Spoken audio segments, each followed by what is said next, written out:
how I began to authentically connect with the beautiful women in my life. My life is dominated by boys and men. I have 3 brothers and 3 sons, 6 nephews, and I connect easily with all boys and men. They're easy, I get them. We can have a chat, we can go hang out, it's all cool. And they buffet me from having to connect with women. They love me unconditionally. I can do no wrong. But girls, they run away from you in the playground. They say nasty things to you. I have a sister, she's a half-sister. She's my dad's daughter, not my mum's daughter. I remember very little about my relationship with her. I do know that my mother and my half-sister didn't get along at all. And because of their relationship, she left my life very early, abandoned me and left me there with my beautiful brothers and my sons in the future. Now, my mum and we got on well. I didn't really need her because I had my brothers who loved me so well. And I didn't really understand how to connect with her anyway. She didn't have relationships in her life to show me how to connect with women, and I was happy as I was, so I left it there. But my mother, she was an older mother. She had me when she was 39, and she was deeply frightened that she would never get to see me grow up and become a woman. But she did get to see me grow up and become a woman. She got to meet my beautiful 3 sons and have a hand in raising them. Now, because I was a mum, I did get to connect with her, and I did begin to connect with other women, because all of a sudden, the moment I fell pregnant, I became part of a club. I didn't even know there was a club, but I was in it. And all of a sudden, these women started talking to me. They had things to share with me. I was like, wow, this is really something special. However, my mum did die, and it's okay. I'm okay with that. She visits me regularly in my dreams. But when my mum died, all of a sudden, there was this great big gaping hole, this huge amount of space that I didn't understand. I didn't know where it really came from. Of course, you have something missing when your mum dies, but this space was something else, something that I didn't understand. One night I went to a party at my partner's boss's house, and he has a beautiful wife named Muriel. And Muriel is like one of the most gorgeous women you'd ever meet in your life. And she took me by the hand and she took me to this group of women. I knew these group of women. They were part of my community. I knew all their names. But there they took me and embraced me in this circle of joy and music and dance.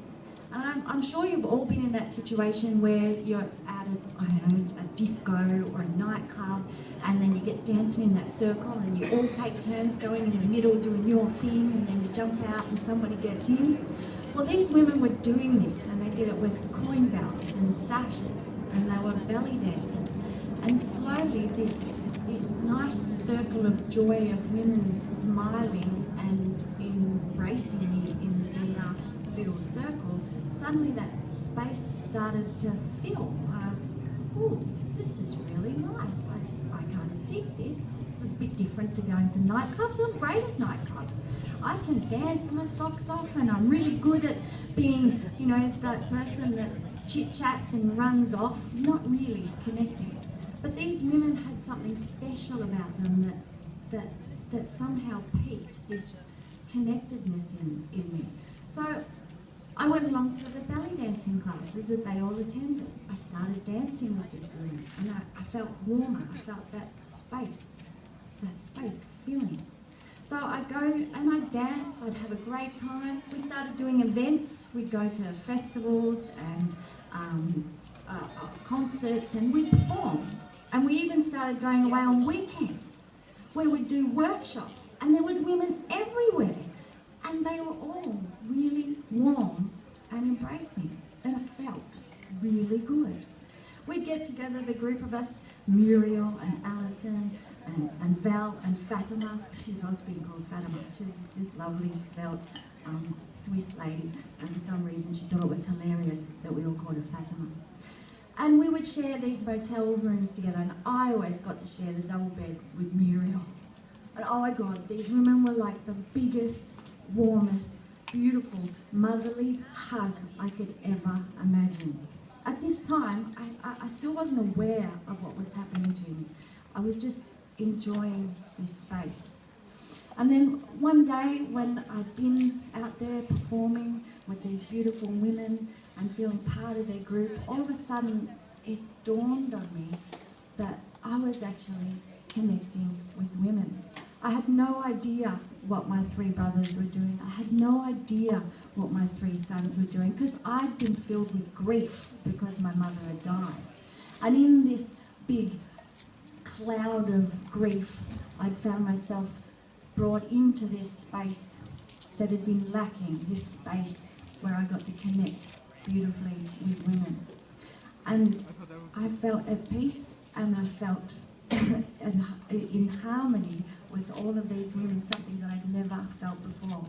And from that time onwards, from when I realised this beautiful big motherly hug that these beautiful women had encased in me, I then felt better able to just simply touch that girl on the shoulder, hold my friend's hand, smile at that woman and appreciate who she was. And I looked around me, and in this world dominated by boys and men with the sons and the brothers and their friends and my dad, all those beautiful men, all of a sudden I saw this little dots throughout my history of these beautiful women that had given me time and that they too had accepted me unconditionally for the disconnected little person that flitted around, and they were still there for me.